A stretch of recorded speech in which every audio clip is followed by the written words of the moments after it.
have just arrived in one of the islands of Fiji. Tropical bliss, turquoise waters, private beach, beautiful rocks and waving palms. Keeping with tradition, we had to go and present ourselves to the island people with a small gift of kava. It is just good manners to greet your host, not? As we left the boat, we noticed the narrow black band on the horizon. We thought nothing of it. It was very far away and the wind expectation was favorable for us. The village was a great distance from our anchorage on the other side of a very big low-tide flat. Therefore, we had to go immediately because the tide was high. After the greeting process, we were kindly shown through the village. It was all interesting and in many ways impressive. When our tour was finished, it was time to leave. On the beach, reality struck. The weather has changed and we did not realize it in the protection of the buildings. Wind blew hard, onshore. Mysteriously, it turned dark early. We jumped into the dinghy and sped at full revs of our little 3-horsepower outboard motor, back through the maze of rock islands to my lady, our sailboat. Water sprayed in a permanent wave over the bow into the dinghy. Rain came down in a deluge. I kept bailing and praying. My fear for the water temporarily dulled by my fear of the possibilities of disaster with my lady. Neither of us said a word. Our minds were engulfed by their own fears and what-ifs. My relief to see her anchor light gave momentarily hope. The light danced wildly up and down and out of sight behind some rock islets and back into sight. We came alongside with a great bump and I grabbed the railing to jump on board, but the surface was very slippery because of the rain and my lady reared up at that moment as a big wave pushed her. The dinghy disappeared beneath me in the abyss of the wave and I hung against the side of the boat, clinging for dear life. Before I could start to panic, dazed with shock about what is happening, the dinghy jerked back up under my feet with a new wave and threw me unceremoniously onto the gunwale. Crawling on my stomach, then hands and knees, I made it to the cockpit. Ilko in the meantime came around to the back with the dinghy and I took the painter so Ilko could jump on board at the stern. "Get dressed," he ordered while starting the engine. I jumped down the companionway, but the ties of my pretty floral thin cotton dress behind my back were in an unforgiving knot, or my fingers too numb to know how to undo them. There was no time to fiddle with immaterial things like that. Ilko was on deck busy heaving the anchor. Quickly I donned my raincoat and jacket and got back to the cockpit. The night was pitch black. Pelting rain beat down on us in white curtains. My lady dragged. In the light of the deck lamps I could see Ilko working the chain. I forwarded the engine, but the sea pushed us onshore with vehemence. We were losing distance onto a humongous volcanic rock that earlier in the day was so interesting and beautiful, but now became our biggest threat. Skipper hurried to the cockpit and gave full revs ahead. Stink-burning diesel vulgarly filled the air. The volcanic rock mushroom was at arm's length, its outline just visible in the light of the deck. Shore was just a few meters away. I held my breath for an eternity, waiting for the inevitable. My lady crept forward inch by inch. As soon as she made a step or two, the vicious seas would set her back a foot or two, but she kept on inching forward. I could hope again and prayed harder, though it seemed the heavens weren't listening. Thunder and driven rain forced us into quiet. A lightning bolt would strike just to highlight all the disasters around us. I was thankful for the momentarily light to see. It gave a little assurance to know we still had about 10 steps before hitting the rock wall. We were in a cove surrounded by volcanic rock, medium-high islands.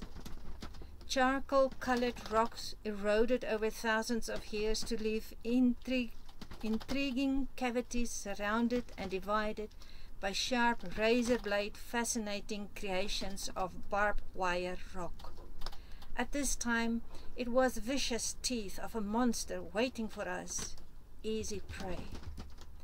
The motor in my lady had 28 horsepower, but the propeller and sail drive ratio were not good, so we actually had only about 15 horsepower physically on the prop. We understood why my lady had such a struggle. Skipper wanted to hoist sail to get more steering power, but the rock wall was only a few meters away. With all the might of willpower, he tried to force my lady onto a port tack. She seemed unable. I was numb. Then all of a sudden, we could feel by the waves passing by that she is coming around. Boundless joy in our hearts helped her along as she very slowly turned her back on the gnarling rock teeth. Relieved that at least we were able to change course, we tried to focus on the next problem. We were barely around when an intense gust of wind pushed my lady on her port side with a hard whack. The sunroof tent over the cockpit acted as sail. I held the steering wheel while Skipper tried to secure the tent properly. It didn't work. Seas slammed into us. We struggled and inched to the other side of the cove and made a dreadfully slow starboard tack. Wind flattened us. Drenching rain obscured visibility. Lightning struck havoc with our fear as it slashed through the rain, blinding us with whiter than brilliant white light reflecting the rain as a solid, crazing white curtain. Skipper managed to get the sunroof off and threw it unceremoniously inside. After 4 zigzag tacks, which took forever, we were just on the outside rim of the small cove, only about a stone's throw from where we started. Time stood still. We decided to anchor again, even though it was still a lee shore. My lady was just having too hard a time. We were fearful of damaging the engine for the little ground gained. It was relatively deep and we could let out all 90 meters of anchor chain. The ferocity of the storm has intensified. The anchor held, initially. Just as we were trying to recollect our wits, humongous seas came charging onto us in renewed fury. Were they mad that we made it thus far? We got tossed and churned and chased all over the place. It didn't take long to realize the anchor could not hold against such vehemence. Ilko went forward and started heaving anchor. I tried my utmost with the engine to keep the boat's bow to the waves in order to lessen the forceful slamming on her sides. The sea, however, was not playing or cooperating. She created waves that would charge from different angles. Maddening wind grabbed us and forced us like a toy in the direction of the shore. A killer wave came and wiped our deck clean. I couldn't see Ilko but heard him, which was reassuring. When I heard him close to me forward, I thought I'm getting crazy, because I didn't see him, yet I heard him close by. He must be on his way back to the cockpit. Then I heard him next to me, and when I peeped over the side in disbelief, there drifted my husband past me in the sea. The wave swept him overboard. "No!"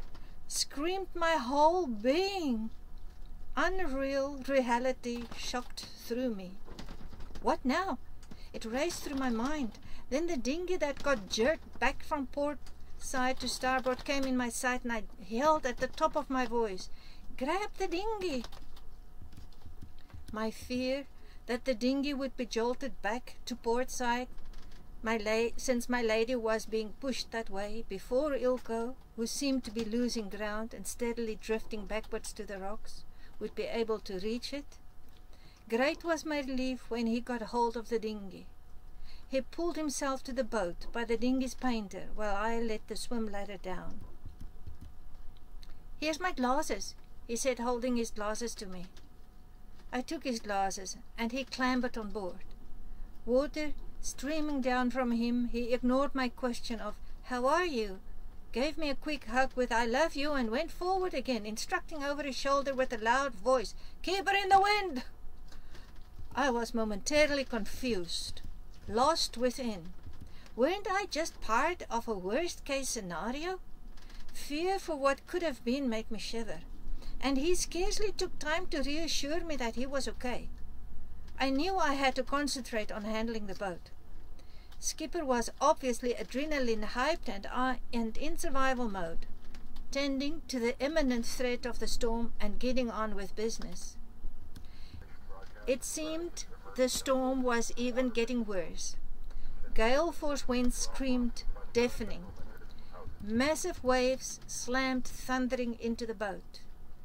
Driven rain stung my skin in the continual irritating massage until I was numbed. Water kept running in my eyes. My lady hoarsely moaned with every thud as she took the shock and onset of those relentless seas. The sea spewed foam with loud roaring, swirled and fulminated at the razor-sharp rocks behind us, before pulling back to the sea with loud, forceful suction. Every time it dragged and pulled at my lady. Ilko continued to heave anchor. When the anchor winch came to a grinding halt, the mess of the knotted chain was immense. The winch would not forward or backward. Ilko had to undo the knot around the gypsy with his hands. While the 9-ton boat pulled at her anchor and the sea heaved, Ilko had to use every little bit of strength in him to also pull on the anchor to get a piece of chain to work with. I couldn't do much but holding a flashlight. We both knew it was a very treacherous work. His fingers would be chopped off in a second if his grip should slip and the chain sprung in tension on the winch. After a long, intense struggle, he freed the knot. In a salute, a gigantic wave crashed over the bow, drenched him, and washed the loose end of the broken rail over the deck. Unpredictable, formless assaults by the sea continued. The anchor was on deck, but my lady could not make an inch headway. I charged the reef as high as I dared, but to no avail. Slowly we were forced towards the gnarling volcanic cliffs, which waited with foam drooling from its sharp teeth. Another wall of rain fused out life around us. "I'm going to back her out," Ilko said. With questioning eyes I looked at him. My mind raced. Backwards? Meaning direction of the cliffs? While we were already so close to the rocks? "She has more power in her reverse gear," he explained. We went with the force of the sea backward to get a little speed and then turned away from the rock wall. We were moving! With a sigh of relief, we put a little distance between us and the disaster cliffs. More breakers crowded in the cockpit. More rain and wind continued. The wind meter read steady 50 knots, which is 100 kilometers per hour. In the gusts, the meters went momentarily flat, 12 Beaufort. A nerve-wracking noisy shudder went through my lady. We looked at each other, fearing to voice the big question in our minds, hanging on whilst we were thrown up and down by more crashing waves. But my lady steadily ploughed backwards on her due course. Our dinghy jumped up and down next to us, following faithfully. She fortunately was on the lee side of my lady. Not that there was much of a lee. Another shudder came from beneath my lady and cut through nerve and bone. "It's the propeller. It comes out of the water." We bucked and pitched, then dropped down the crevices left by the passing sea. It was sickening, but we were making progress, foot by foot. Eventually we had enough distance to alter course. The rain slashed us in the face. It was impossible to identify anything 2 meters away from the boat. Again, the disaster cliffs became visible at a no distance. Time to tack, and turned the wheel. We waited for the big bang of the combined onslaught of the wind and waves. I prayed that my lady would take on the new course. With strained eyes, we tried to focus on the old, familiar, and new disaster targets. A shudder from the propeller again chilled the bones. We finally passed the cliffs at a fair distance. The evaluation of fair in those circumstances definitely being very different from normal. A new disaster, the reef, joined our struggle.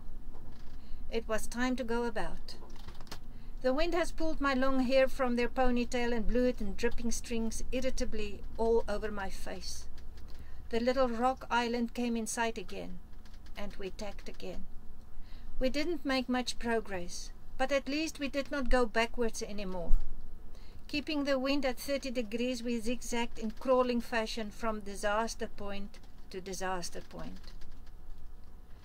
"Barcelona is gone!" I yelled with a whisper of disbelief. My voice stalled in my throat. Ilko took the wheel. We strained our eyes to see. Nothing. It could not be true.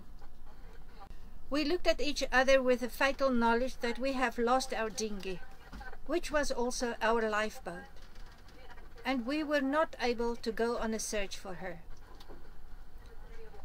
We're still fighting for our own survival. At once, the wind became even colder on our wet bodies. We were aiming for the next island, 1 mile off, where we hoped to find a little shelter from the hard winds and mad sea. But there were rocks mentioned on the chart. My knees rattled uncontrollably. Hours of back and forth on the same spot passed. Please, Lord, still the storm. Let thy will be done, I prayed. Ilko was forward on deck trying to see. I held the wheel. When I wet myself, I was ashamed yet comforted by the warmth. I figured that's nothing when death knocks on your door. Neither could I leave the helm. Drenching rain cleansed me and washed the cockpit continuously.